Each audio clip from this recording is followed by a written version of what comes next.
action. Okay, we're recording. Awesome.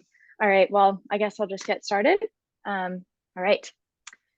Hi there, my name is Tyler Choquette. I use they, them pronouns. I am a non-binary trans masculine freelance artist who dances for McCoy Dance Project.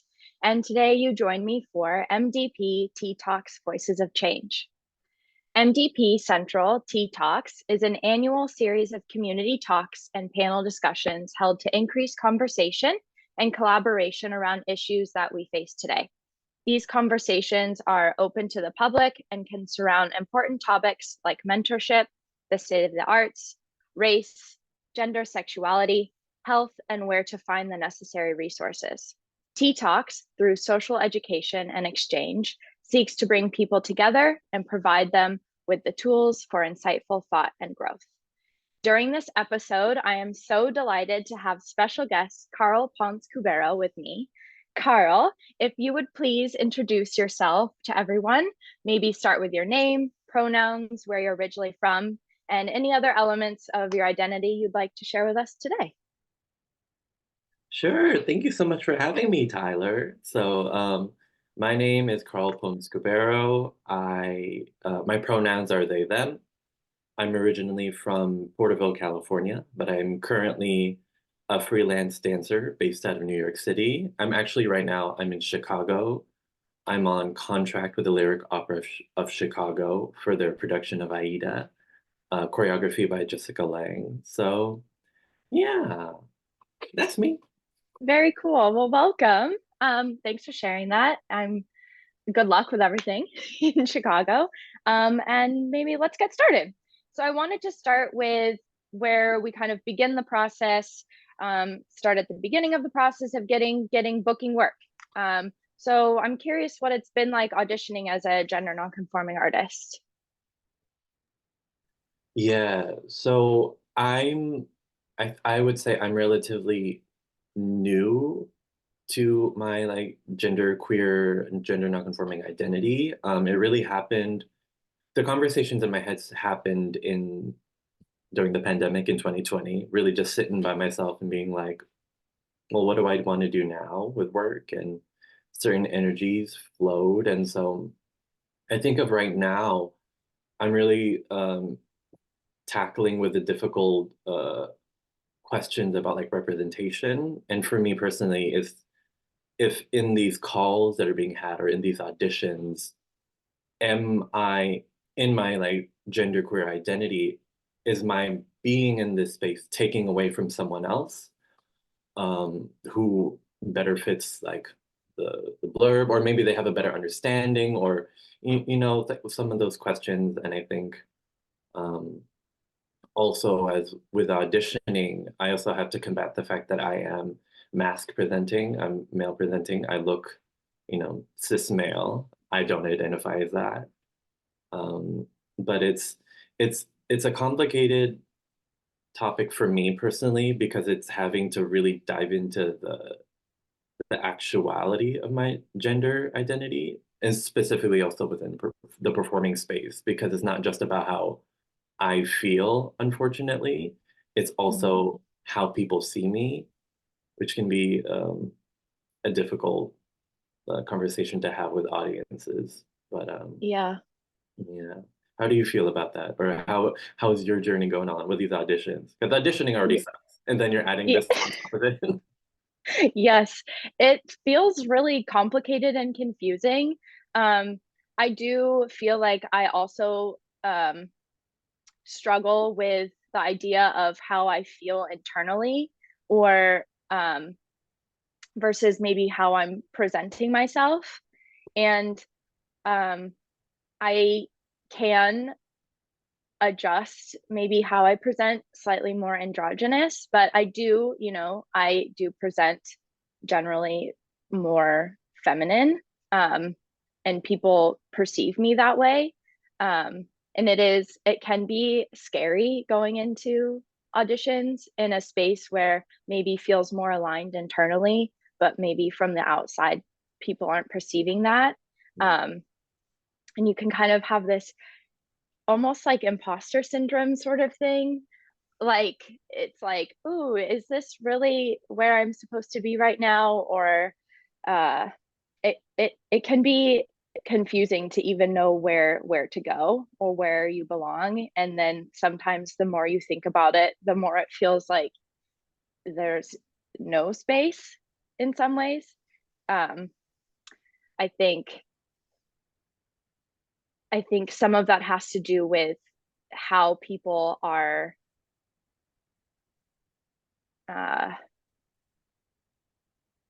posting about their auditions and like the language that they're using. Um, and I've noticed a difference in my ability to want to take the risk or maybe want to go to an audition um, based on the kind of language that they use. I don't know if you feel that way. Yeah, I think the language that's been used in like posting and auditions, especially in like a post 2020 more like quote unquote radicalized world, more in quote unquote inclusive world, we are, I would say there's this interest in creating space for diversity, equity, and inclusion. But for me personally, speaking as someone who's like been in auditions and from the outside, who's like hosting auditions and like knows like the ins and outs of like who's posting and what they're looking for, it feels sometimes that like, yes, you've posted that you're open to a diverse range of gender expressions, but if the environment you're allowing me to come into is not a safe or actually open space, then to me, that language falls very flat. So if I'm going to like a male presenting, female presenting, like we're all inclusive, gender inclusive, and then you still refer to, and we're like partnering, and you still refer to someone as like, oh, this is going to be the boy, and this will be the woman. Like that doesn't make sense. Like I don't know why Mm-hmm. you you like formulated this post because you obviously want something in specific, and I think that's a critique I have a lot of spaces. Is like you actually know what you want but you just don't want to say it, which means that like I have to waste my time coming in, even though you already like figure out the type of person that you want. Mm-hmm. It's not actually an open space for us to come into. And then sometimes those environments can be hostile to, different gender identities and expressions, and specifically for um, people on the trans identity spectrum, like what is the inclusivity and space made for people of that experience, and also as like a place that's safe because you can't invite people to come in and then just use them as like a token or like a poster child and not create a safe space. Like to me, yeah. Yeah. Yeah. I've been noticing a lot, like you said, post-COVID, like a lot of terms of like female presenting, male presenting, or female or male identifying, which I personally find quite confusing and terms that I don't even identify with myself. Um, so again, like it feels like more erasure in that way and more like what exactly do you want? So I'm curious what your thoughts maybe specifically to that language. Does that feel like an indicator for you that this will be a safe space for you, potentially not a safe space? I guess what are your thoughts on that? On I think those? yeah, thank you for that. I think when it comes to those, the I look at the people who are posting it specifically. So like, what is a company's history, company's track record with like diversity, equity, inclusion? What are they what is the work that they're creating? Specifically, if they're hiring for a project, like what specifically is the blurb on that project, and if it aligns with me and my values and how I'm feeling, then I'd be more open to audition. But if it's like a ballet, like I'm not gonna do that because I know you're gonna want me to be like press lifting people, and that's not necessarily something I'm interested in, or or like, I think it's like a modern based company, but I know that they rely heavily on uh female, male, men, women, like identifying roles. So it's like, yeah. How do you feel about that I language? I feel like we're in this transition period where people are trying to um, incorporate more trans people into their spaces. And I think people are having a hard time knowing what language to use in order to signify that. Um, I think that I find it to be more helpful if they want to just say what they want. So if they need somebody, a dancer with like base partnering experience, say that.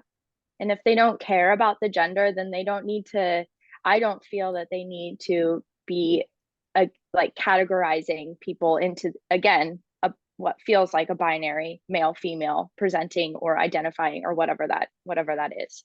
Um, or if they want somebody who has point experience, if we're going to go to ballet, like do they want it to be a cis woman or do they not, like is it just they want somebody with point experience? I think actually just saying the like the physical needs or like the experience, like do they need a contemporary dancer with you know hip hop training, or like what do they actually need, I find is more helpful and more inclusive of wanting to bring people in.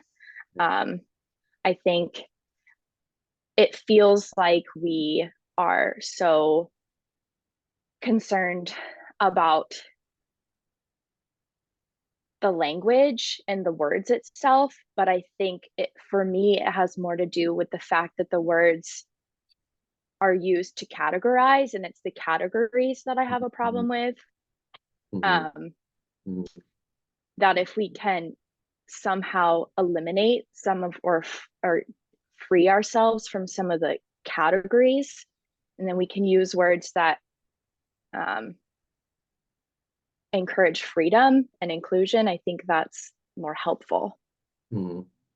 Um, Even for people who maybe aren't trans and want to and have that experience and want to be a part of a group in that way.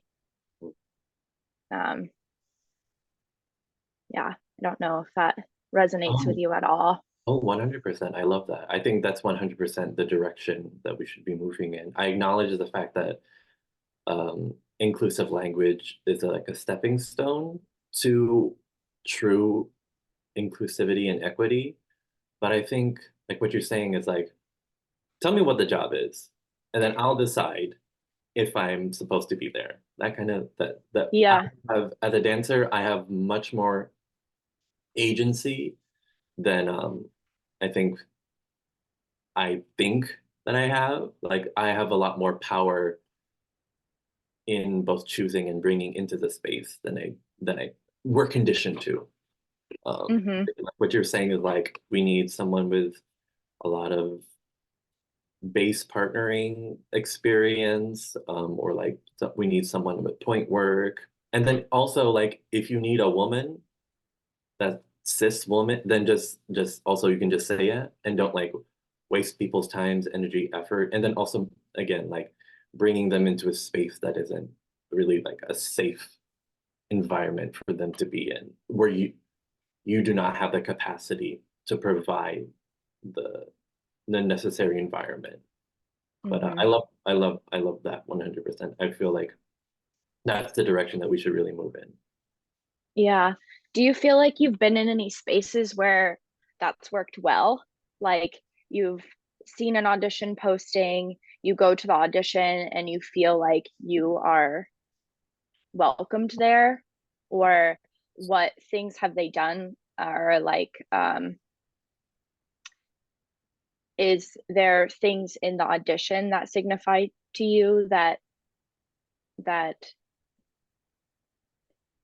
you made the right choice in going there.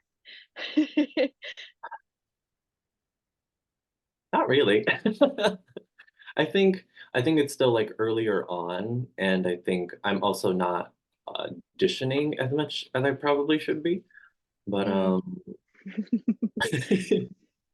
um, but I think that the choices in which I've made, I think like someone who's still navigating their gender queerness, coming Mm. into a lot of audition spaces, it's like almost like, and I'm sure that you've also felt this, is like once you like step into the room, there's a certain like sensing of the energy in the room and like what is gonna be in. Like I auditioned for the Metropolitan Opera, just like, oh, it's a nice gig. I love being part of opera. I'm dancing for an opera now. But it was like, oh, this is very like men. This is a men's audition, and I'm probably expected to dance more like a man and do tours. But that's again not necessarily something I'm interested in. Um, I can, not interested in it right now in this body. But yeah, I think again, not a lot of audition experience within this new space. Yeah, But how has your yeah. I experience? feel like uh it can be quite jarring, like the that you were talking about, like feeling the energy as soon as you go into the room. Sometimes I don't even know how I'm gonna feel when I'm there. Like I can think, okay, like this aligns with me, and then I go in there and I'm like, oh, never mind. But I have to kind of slog through it, and find freedom in some way, so that I can do the best I can in that audition. Um, I think, yeah, it can be jarring. I think I resonate with you talking about. I feel like in some ways transgender non-conforming folks are we I feel like we are ever evolving. We're always questioning. We're always thinking like, okay, how do I feel today? Is this aligning with me today? And it can be different the next day. Um, and I think we're ready for it. We're there. We're in that headspace, and I have to remind myself that sometimes it takes others a little bit more time to kind of go on that journey, because it doesn't necessarily feel for them maybe as uh, necessary and life-saving in some ways. Mm, mm, So just like going in with patience, I think too, mm, with myself and for them and their process, because mm, they're not living in my body, and they don't understand the urgency sometimes I feel to like understand how I'm feeling. mm. I love that. Yeah. Yes. I think it is that like patience and grace that we have to kind of give ourselves Hmm. and give also, as difficult as it is, we have to also give it onto other people. Um, but yeah, again, I do have hope for the dance world as a whole because although these larger institutions, because they're so rooted insert in politic that they kind of it takes longer for them to have to catch up or like to shake off the dirt that's on their roots. But Hmm. I've seen a lot of dance being created by choreographers, by other dancers, especially in New York. Uh, it's probably happening globally, but I think as my experiences in New York, like I really feel that there is this kind of like gender revolution, like the work that we're creating right now is very much like a critique of the time and an analysis and of like a decolonized perspective where we're trying to dig into deeper like metaphors, deeper themes, and really like trying to speak more deeply about like our humanity, especially now with everything that's going on in the world. Like, Hmm. Absolutely, absolutely. I think I think I have personally been in spaces with more like rep type companies, where they're very rooted in their tradition, which is often, you know, heteronormative, Mhm. cis, white. Mhm. And I have found that they think they're ready to accept and be inclusive of of different folks, without realizing how much work they have to do on their end. And then it becomes this kind of like water and oil thing in Mhm. the studio where they become frustrated, I think, with themselves because they're not understanding the dissonance, like what they're not understanding their discomfort. Mhm. Um, and I think that's just, in some ways, I feel like we just have to keep showing up and keep Mhm. existing and keep being there. Um, and eventually things will begin to change more. I would Yeah. also urge people within dance spaces who feel that discomfort um, to lean in, um, to not be afraid, um, to really, well, first and foremost, be about the work and also like be about like the dance. So yeah, I'm I resonate with that. Mm. Yeah. Yeah. It it because it is our bodies and um we're using that to speak, it can feel like it's all always about our identity when, like you said, it doesn't necessarily need to be. It's about the work. It's Mhm. about the dance. Um, yeah, kind of almost separate yourself in that way, that Mhm. it doesn't have to determine your worth or your, like, it's not that, it doesn't need to be that intertwined. Mhm. I Mhm. think specifically in a space that maybe isn't as affirming as Mhm. you'd like it to be. Mhm. Yeah, that's interesting. Um, well, maybe let's segue a little bit into something a little bit lighter.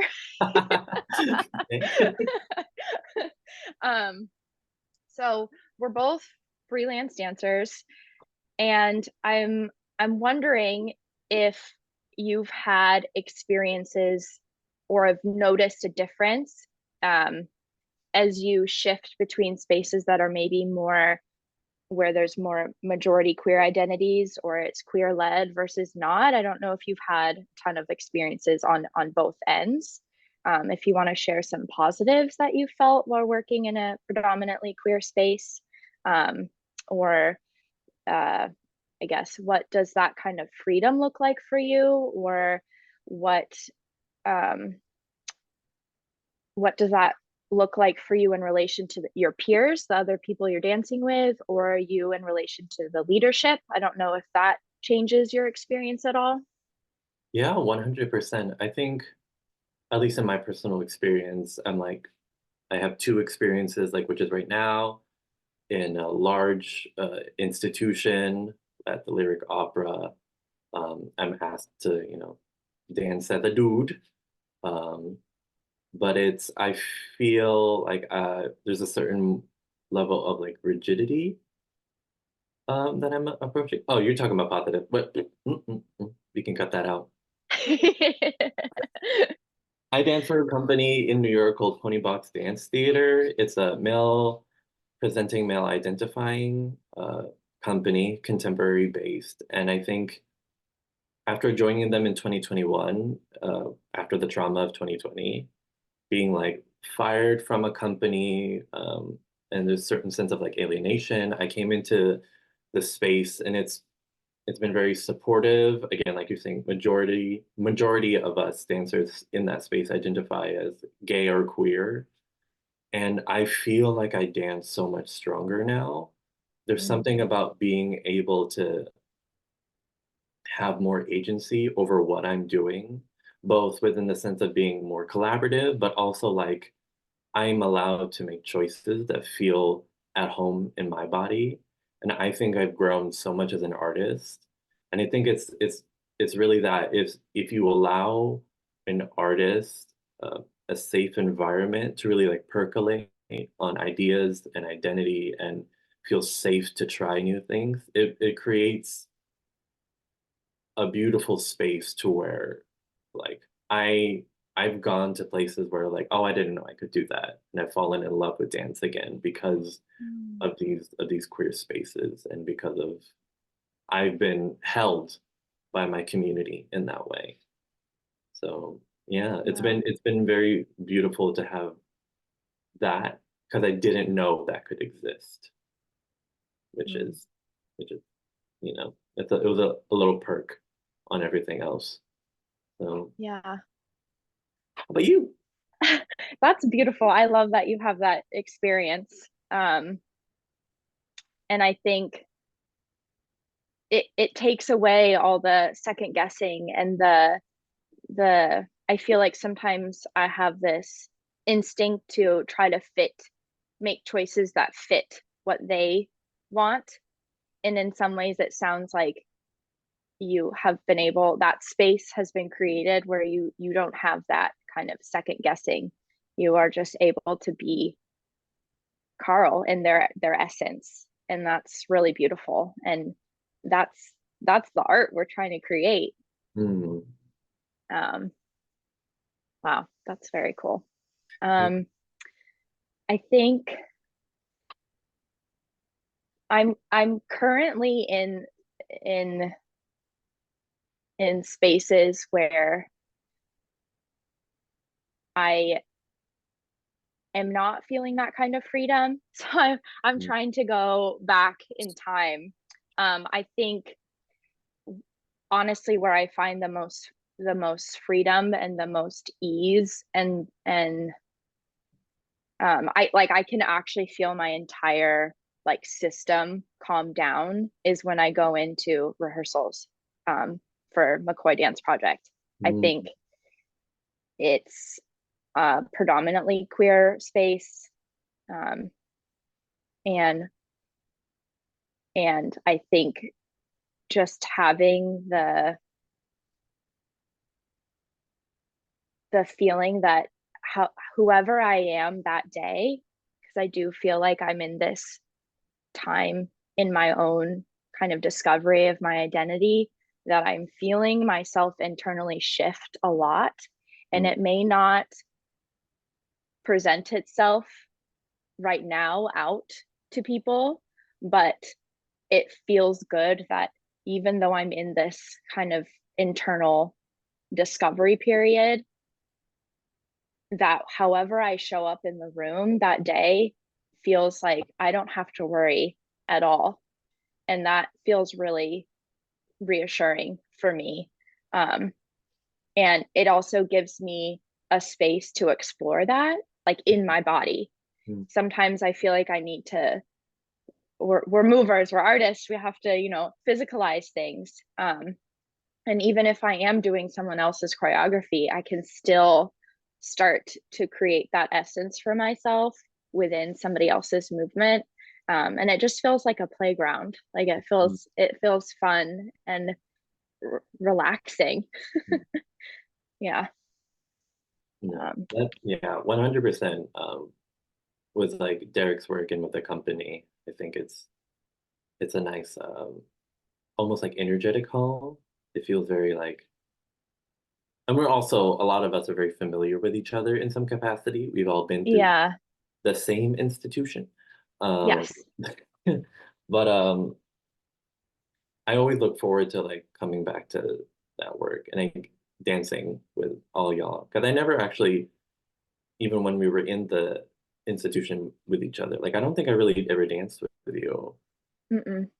And then like, but I've always like noticed you, like, oh, they fierce, that kind of. But it's like nice to like actually like dance with people that you've like observed from the periphery. So Yeah. Yeah. I feel like we were all supporting each other from afar. And mhm, now we've found this kind of like little home that we can cultivate and grow together, which is mhm, really cool. Yeah. mhm, I mhm. hope we can keep creating more spaces like that. Yeah. Um, yeah. I think I want to end by talking about how you take care of yourself as a queer artist living in New York. Um, I can say, I know we've kind of touched on this a little bit, but I can say for myself that it can feel quite lonely at times. And finding moments to remember my worth and return to my sense of belonging and the privilege I have living in my truth and being able to do that and have that exploration for myself can feel really life-saving. Um, so I'm wondering what you do in your practice of self-love that helps build confidence in your identity or kind of navigate those jarring experiences that we experience. Mm. I think specifically as of right now, well, like first and foremost, I think community. I think leaning on a community and a support system that's there for you really kind of quiets the voices of loneliness, especially for me, which I'm very much an introvert. Um, I would much rather be horizontal in my bed than outside, which makes it very like isolating at times.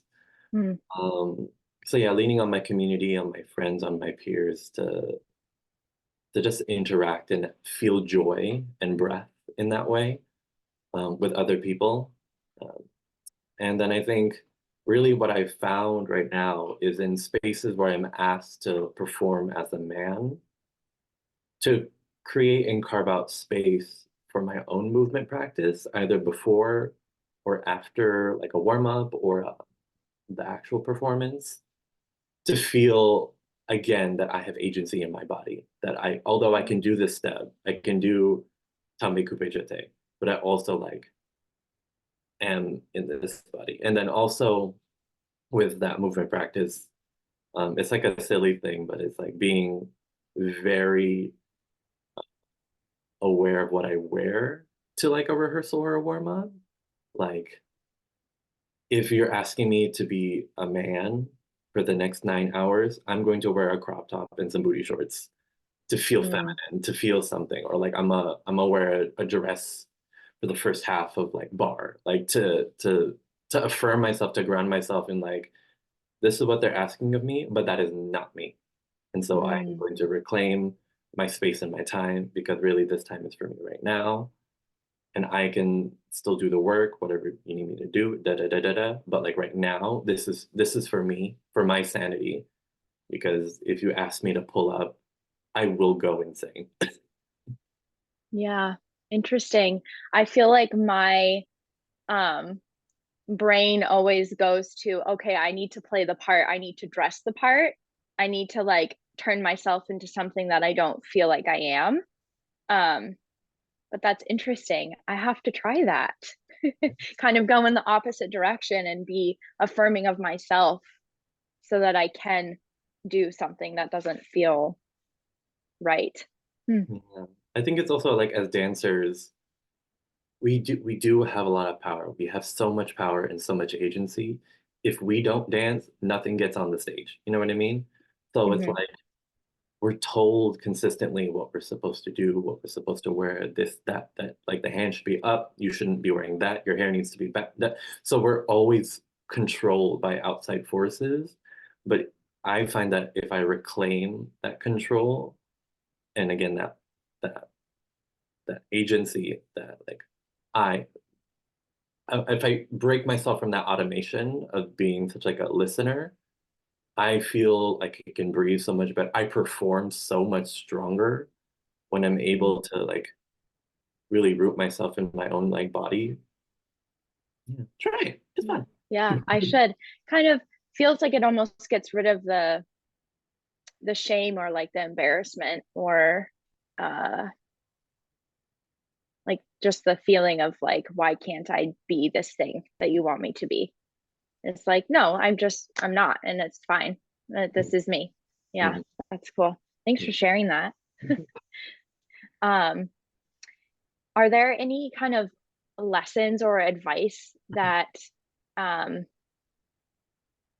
I guess in some ways we've touched on this a little bit, but I think if you were to give advice to maybe younger um, gender nonconforming, trans, queer person, um, in about like keeping your head up and maintaining a sense of self as the field is changing and evolving.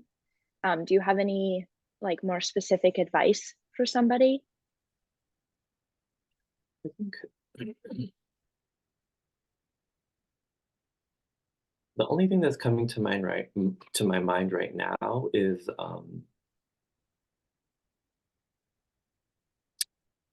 I think understand what's being asked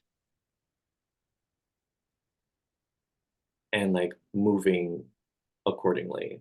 So in so much that like again, if I'm asked to dance as a male, then I will find ways to go around and feel more rooted in my identity while also having to dance like a male. Or even like the thing with like auditions, like really understand what's being asked. And I think also as uh queer, gender nonconforming, trans people, we kind of sense an energy. And so really tune to your senses. So understand what's being asked and also like trust your gut. Mm, I think those would be my two advice, two pieces of advice. yeah, yeah. I think the trusting your gut thing is the one for me. Yeah, because I feel like we do so much internal work. Like we need to trust that our senses are telling us Mhm, something, even mhm, if we don't quite understand it yet, that it's something that we should pay attention to. Um, yeah. And I think let's finish by I'm curious, what does like how does being queer influence your artistic practice? Like tell me what's so amazing about Ooh. I it. think I think being queer, so I'm first generation Filipinx, and I'm consistently in conversations with myself about like a decolonialized frame in which I approach my work. And also, in much like how Native Americans, First Nations have two spirits, we also have something similar in which the third gender were the Babaylan were shamans and spiritualists. And so I think being queer, being Filipinx allows me to tap into a certain rooted ancestral, like for lack of a better word, like magic or spiritualism. And then I Mm, think it also allows me to um, critique certain and like gender normative behavior that is found within like my culture. And I think also intrinsically being queer is just very like magical. There's something about tuning into this like effervescent joy, or there's just something about it that's like it's just I don't know, I can't explain it. It's just that's it. yeah. It's love. It's It's love. I love. think it's love. Um, Yeah. Um, Amazing. Well, we'll wrap up by doing something a little fun. We'll do a rapid fire this or that. So I'll give you two different cat or options, and then you can just choose whatever your heart's telling you in the moment. Sound okay? sure. Okay, sounds good. All right, vanilla or chocolate? Vanilla. Beach or mountains? Beach. Early bird or night owl? Early bird. Movie or TV show? Movie. Salt or pepper? Salt. Text or FaceTime call? Text. Don't call me. Summer or winter? Ooh, fall. Love it. Keep us on our toes. Dream destination, Asia or Europe? Vacation in Asia, work in Europe. Okay. Ribs or wings? Ribs. Sun or the moon? Ooh, I'll probably take sun. That's the California in us, I think. Um, well, that's all we have for today. Thank you so much, Carl, for joining me as we discuss identity and gender diversity in the workplace. I greatly appreciate your time and your honesty. And for our viewers and listeners, we hope to see you soon. Yay! Woo. Thank you so much, Tyler. This was fun. Thank you. How are you feeling? It was good. This is great. You did very Yeah. well. I love Oh, it.